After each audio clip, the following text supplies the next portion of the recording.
ओम शांति। पुरुषार्थ में रुकावट का कारण कोई और नहीं, हमारे अंदर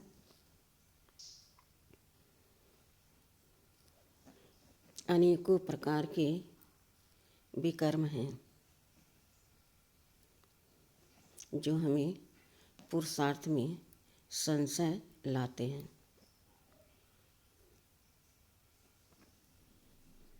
वह हमारा देह भान है, हमारी बुद्धि संशय बुद्धि हो जाती है। कैसे? हम पुरुषार्थ कर रहे हैं, कईयों को आप समान बना रहे हैं और कई आप समान बन भी रहे हैं, लेकिन उसी में कई हमारे समझाए हुए ज्ञान को सुनकर समझकर बाहर जाकर हमारी हंसी उड़ाते हैं।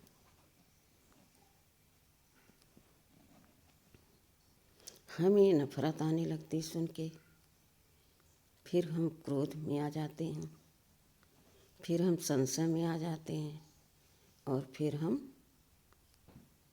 ढीले पड़ जाते हैं। फिर हमें थकावट होने लगती है। किस बात की थकावट? कोई वहाँ मेहनत ऐसी परिश्रम तो की नहीं जा रही है, केवल मुख से भगवान का परिचय देना है। थकावट इस बात की हो जाती है, हम तो इतनी मेहनत करते हैं, भगवान के श्रीमत के अनुसार हम एक दूसरे को संदेश देते हैं,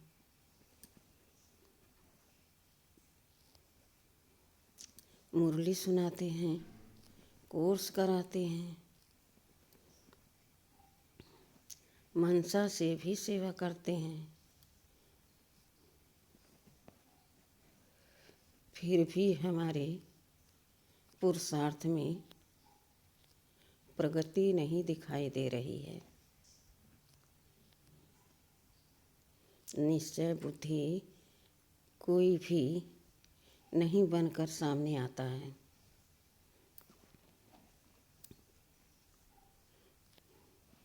कहते तो सब हैं ज्ञान बहुत अच्छा है,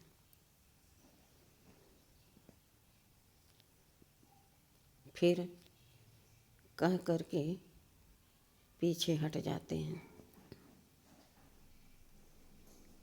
अरे भाई, हमसे नहीं होगा,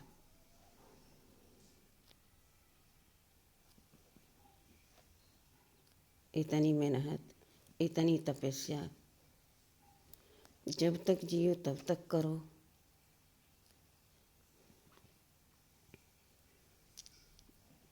थक जाते हैं।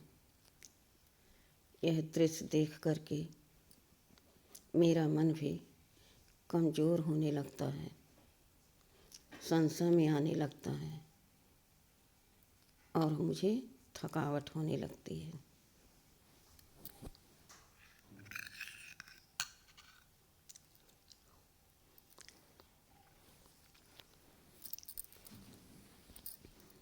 बाबा ने कहा, बच्चे तुम तो मेरे लाडले बच्चे हो, हिम्मते बच्चे हो, तुम्हें मदद करने वाला मैं हूँ। फिर संशय में आकर थकते क्यों हो?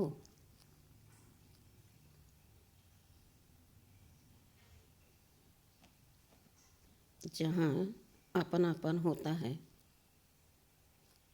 या कुछ प्राप्ति होती है, वहाँ थकावट नहीं महसूस होती।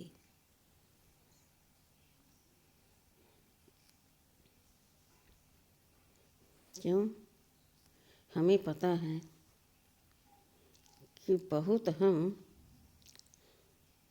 शक्तिशाली, धनवान, महान बन रहे हैं, श्रेष्ठ बन रहे हैं हम।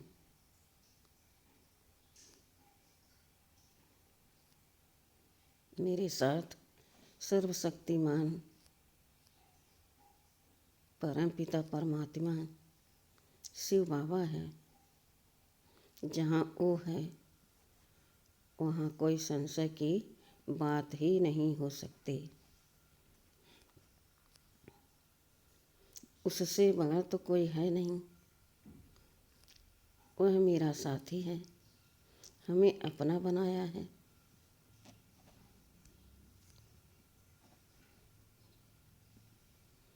तो फिर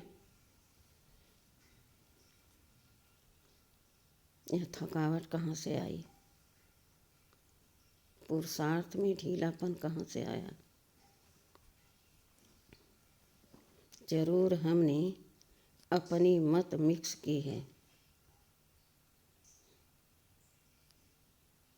जरूर हमने अपना विचार चलाया है। बाबा कह रहे हैं, बच्चे तुम्हें कुछ भी नहीं करना है,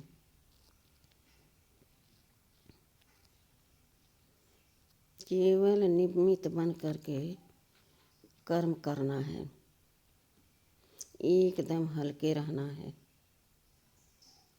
मैं कहाँ कुछ कर रहा हूँ, मेरा मीठा प्यारा बाबा हमसे करा रहे हैं। जिम्मेदारी उनकी है।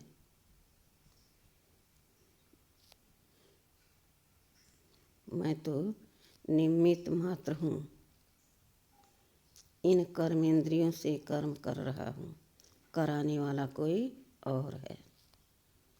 साक्षी दृष्टा होकर देखते हुए, कर्म करते हुए हल्के रहना है, खुश रहना है, मस्त रहना है।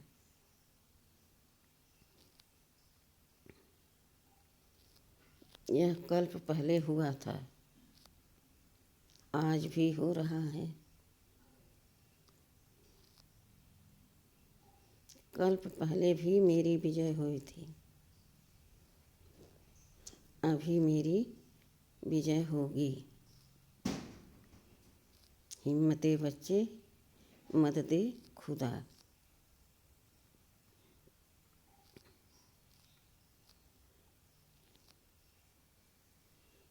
उदाहरण के तौर पर श्री कृष्ण को कितना कलंक लगाए हैं दुनिया वाले, कितनी गलानी की है।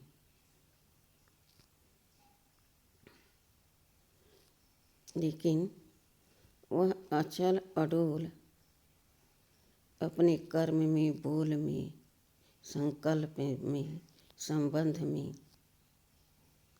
स्थिर,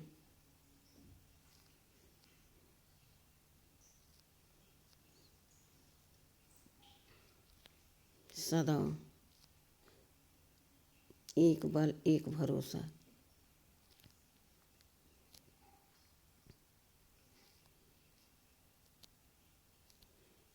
जबकि एक तरफ सब देखते हैं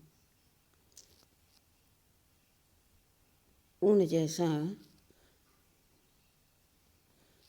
शक्तिशाली,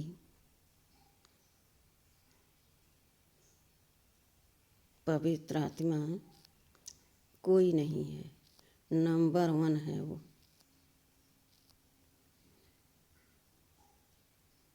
लेकिन उनको भी किसी ने नहीं छोड़ा।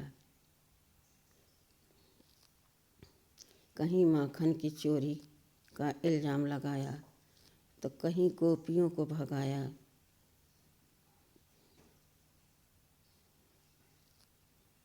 कहीं चीर चुराने की अपयश लगाया, कहीं पर निर्दोष नहीं छोड़ा दुनिया वालों ने। फिर भी वह अचल अडोल स्थिति में स्थित रहे।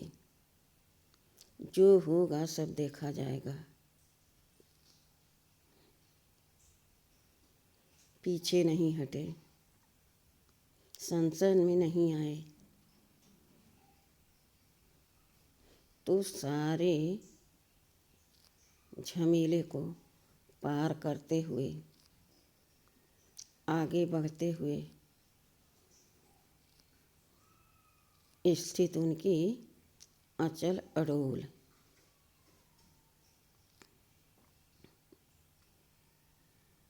इसी तरह से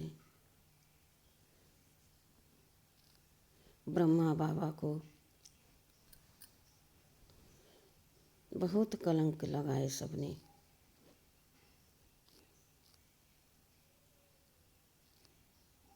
करते थे सब शिव बाबा और गाली लेते थे ब्रह्मा बाबा। वहाँ भी यही शब्द यूज किया गया। वहाँ तो जादू कर दिया जाता है, सब खींचे चले जाते हैं, वहाँ नहीं जाना चाहिए। ऐसे सब ब्रह्मा बाबा को आरोप लगाते थे।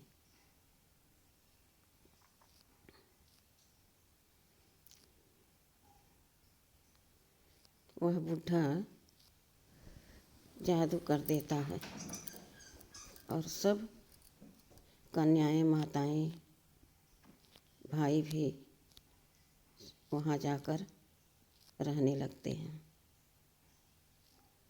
तो कार्य तो सब शिव बाबा कर रहे हैं। यह कार्य शिव बाबा ने शुरू किया है, पूरा भी वही करेंगे, लेकिन गाली ब्रह्मा बाबा को मिली। अब जब बाप को गाली मिल रही है और बच्चे भी बाप के सहयोगी हैं, तो बच्चों को भी उसी नज़रिए से सब देखेंगे ना। लेकिन हमें हिलना नहीं है। सच की नाव हिलेगी डुलेगी लेकिन डूबेगी नहीं। तो हमें अचल अडोल रहना है।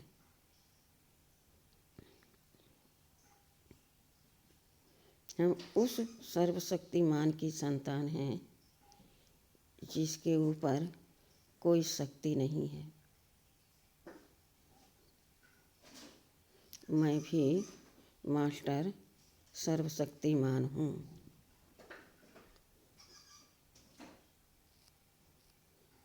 मैं भी मास्टर भाग्य विधाता हूँ। मैं भी मास्टर बीज रूप हूँ।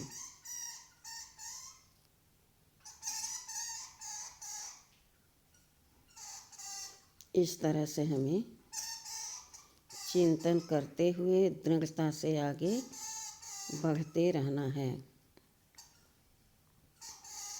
हिम्मते बच्चे मददे खुदा।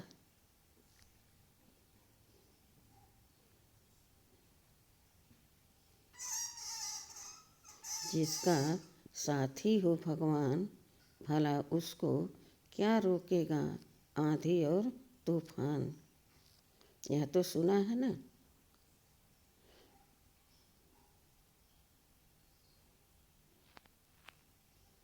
इसी संकल्प के और अपने मजबूत इरादे से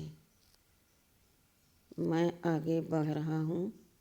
अपने परम पिता परमात्मा शिव बाबा के श्रीमत पर चल रहा हूँ। कोई ऐसी शक्ति नहीं जो हमें पीछे हटा दे। मेरा सर्वशक्तिमान परम पिता परमात्मा शिव बाबा मेरे साथ है। इस निश्चय से हमें आगे बढ़ना है और हल्के रहना है।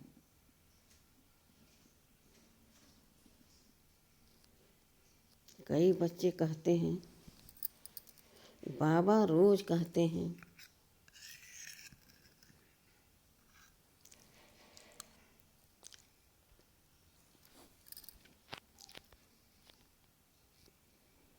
अमृत बेला में रोज पुरुषार्थ करो, मिस न करो।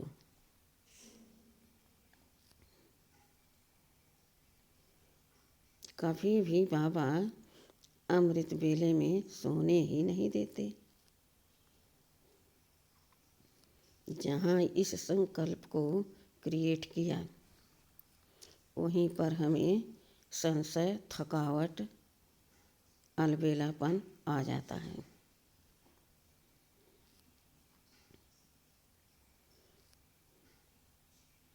यह जो संगम युग का समय है, यह है ही पुरुषार्थ करने का, हल्के रहने का, ईश्वरीय नशे में, मस्ती में रहकर इस पुरुषार्थ को आगे बढ़ाने में हमेशा मेरी बुद्धि, मन एकाग्र रहे।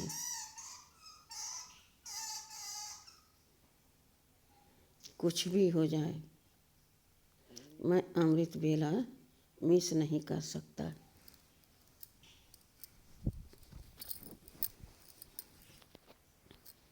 अमृत बेले में ही तो सारी कमाई है।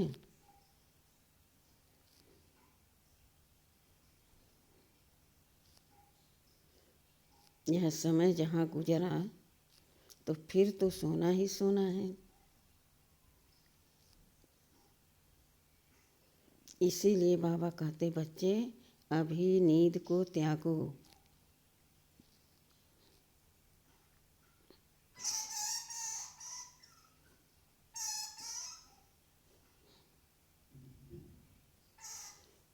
अभी केवल केवल पुरुषार्थ करो।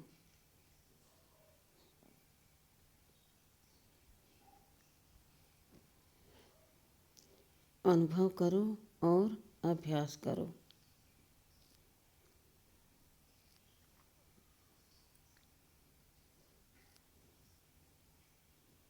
ये सर्व शक्तियों का खजाना लेकर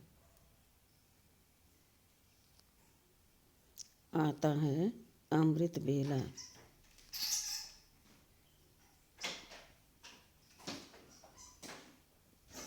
स्वयं सर्वशक्तिमान बाप, परम पिता परमात्मा शिव बाबा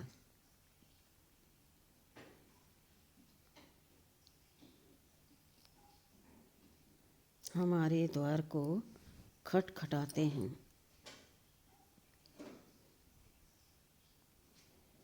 कहते हैं, मीठे बच्चे सो नहीं।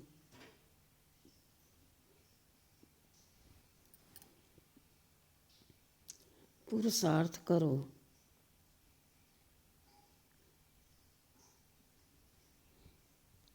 अनुभव करो और अभ्यास करो।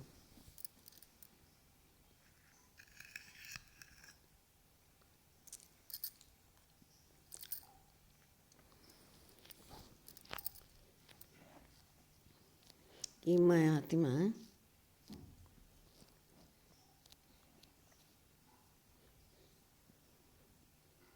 अपने बाबा के श्रीमत पर चलने वाली हूँ। बाबा ने कहा, बच्चे सतयुग में जाकर तुम जितना चाहो सो लेना। अभी तुम केवल केवल केवल पुरुषार्थ करो।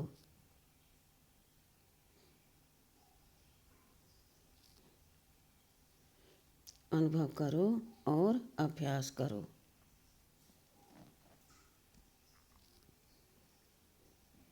मैं आत्मा चमकती हुई मणि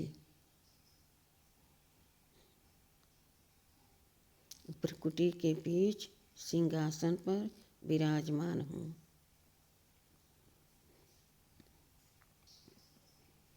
परम धाम की रहने वाली हूँ और इस देह की मालिक हूँ।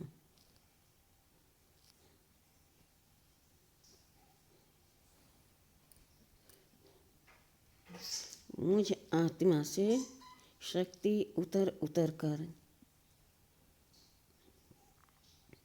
इस देह में व्याप्त हो रही है और ये शरीर सतो प्रधान शक्तिशाली बनती जा रही है।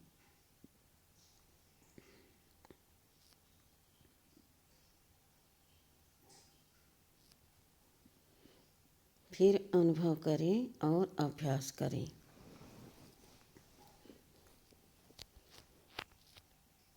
मेरा सर्वशक्तिमान बाप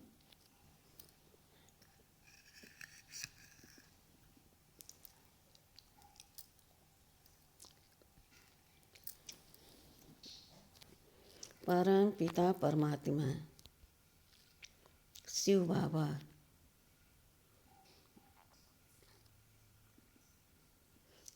अपने सर्व शक्तियों की किरणें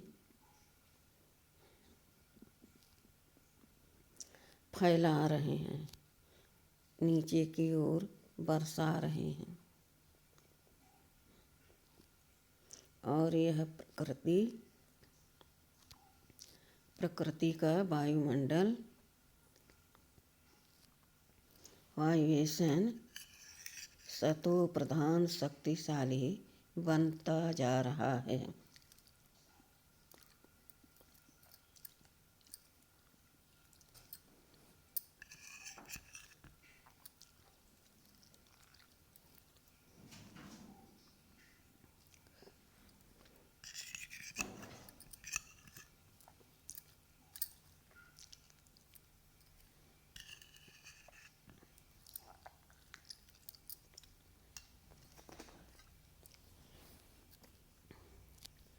फिर अनुभव करें और अभ्यास करें।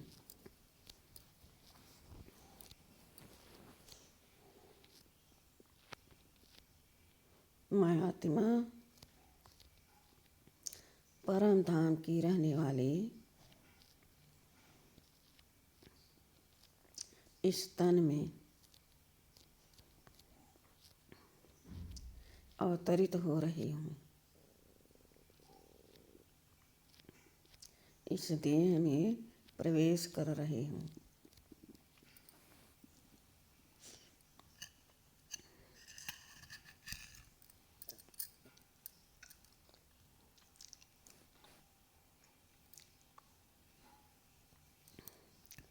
मुझसे शक्ति उतर उतर कर इस देह में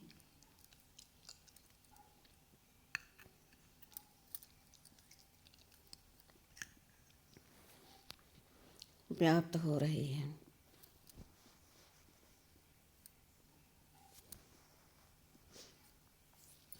और ये शरीर सतो प्रधान शक्तिशाली बनती जा रही है।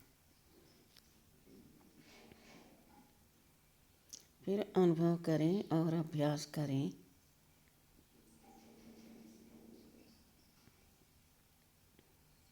ये मैं आत्मा अनुभव कर रही हूँ। मेरा सर्वशक्तिमान बाप परम पिता परमात्मा अपनी सर्व शक्तियों की किरणें फैला रहा, बरसा रहा, नीचे की ओर झर झर करके बह रही हैं।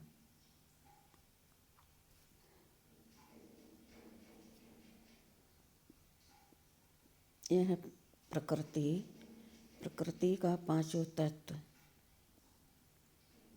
सतो प्रधान शक्तिशाली बनते जा रहे हैं।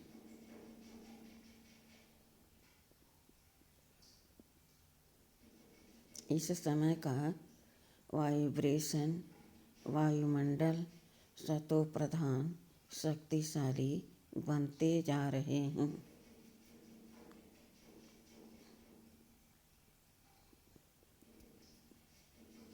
हमें इस तरह से अमृत बेला में अपने मीठे बाबा से रूह रिहान करके फुल शक्ति अपने अंदर भरनी है।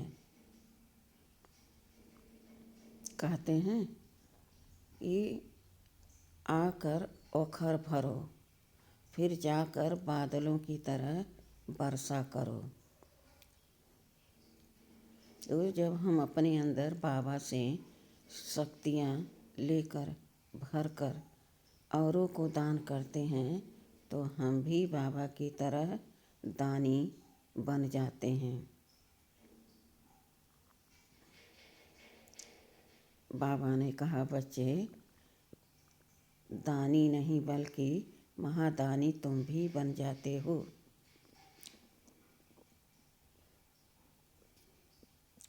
यहाँ का पुरुषार्थ तुम्हें इतना ऊंचा बना देता है कि तुम 21 जन्म सबसे ऊंचे चोटी पर रहते हो। तुम्हारे राज्य के ऊपर कोई राज नहीं होता। तुमसे बड़ा कोई महान, धनवान, गुणवान नहीं होता।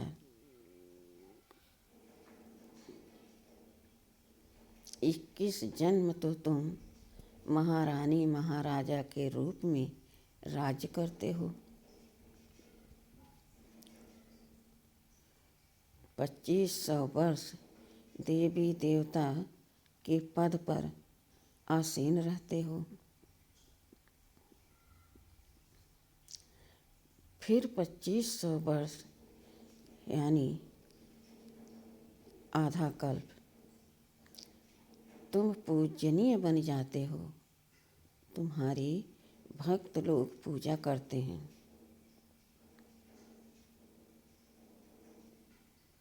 वही मनुष्य आत्माएं पूजा करती हैं जिनका तुम इस समय उद्धार करते हो।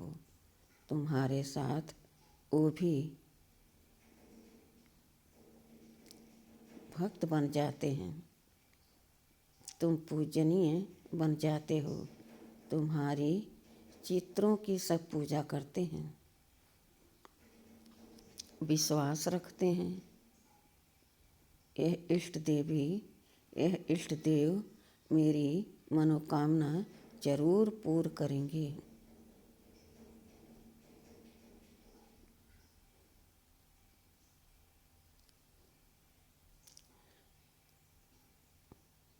लेकिन आपके चित्रों की पूजा करते हैं, विश्वास रखते हैं, वह तो पत्थर की मूर्तियां हैं। तुम आत्माएं तो साधारण रूप में इस धरती पर मानव रूप में अपना पार्ट अदा करती हो। उस मूर्तियों में जान कहाँ से आई और कैसे किसी भक्त की मनोकामना पूर्ण करेगी, इस राज को कोई नहीं समझते।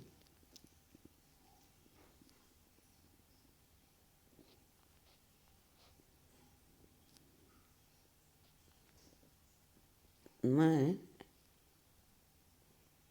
आत्मा, परमात्मा हूँ और चैतन्य हूँ और तुम्हारे भक्तों की मनोकामना मैं पूरी करता हूँ। जिस रूप में मुझे याद करते हैं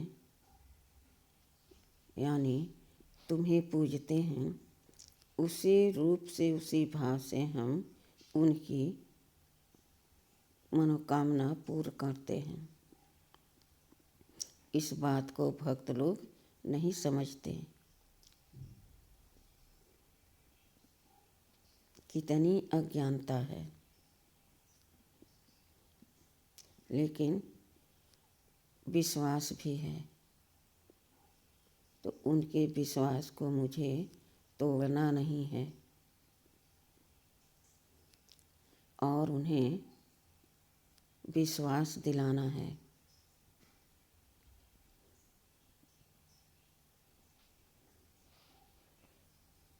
इस प्रकार से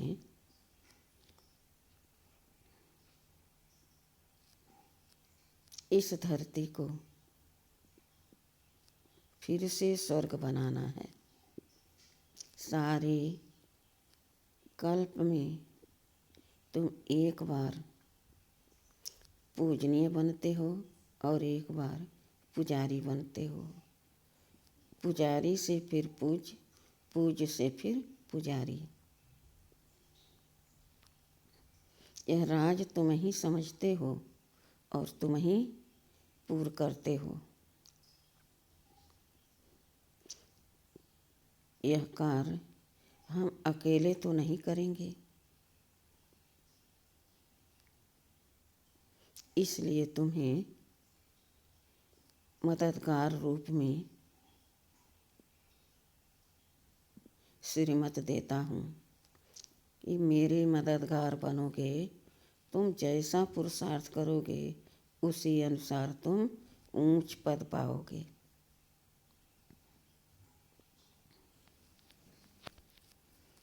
जिसके पास यह निश्चय बुद्धि का दृढ़ता होगा, वह उमंग उत्साह से इस पुरुषार्थ में लगकर अंतिम तक करता रहेगा और मेरे साथ फिर चलेगा। कितने दिनों बाद अपने घर में जाएंगे हम लोग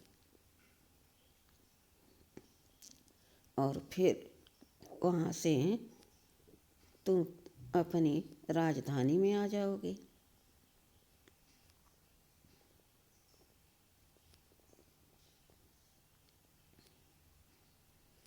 फिर तुम्हारा पार्ट शुरू हो जाएगा नए सिर से।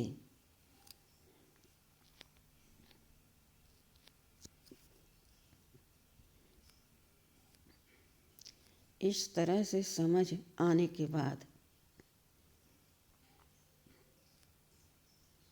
फिर भला कोई बुद्धिमान क्या अपना पद गंवाएगा कि पुरुषार्थ में लग जाएगा?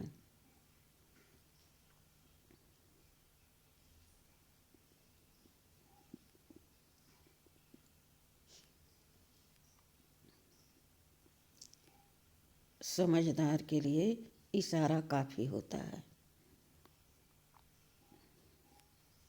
और बाबा तो रोज रोज समझाते हैं।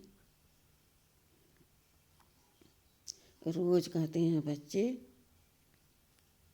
मुरली रोज सुनो, अमृत बेला मुझसे रूह रिहान रोज करो, सारे विश्व की सेवा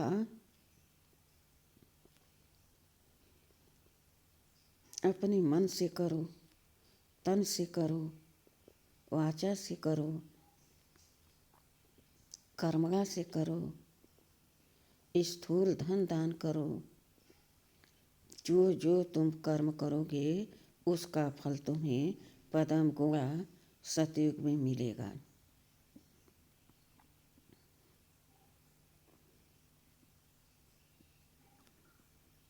बहुत बहुत शुक्रिया बाबा। ओम शांति।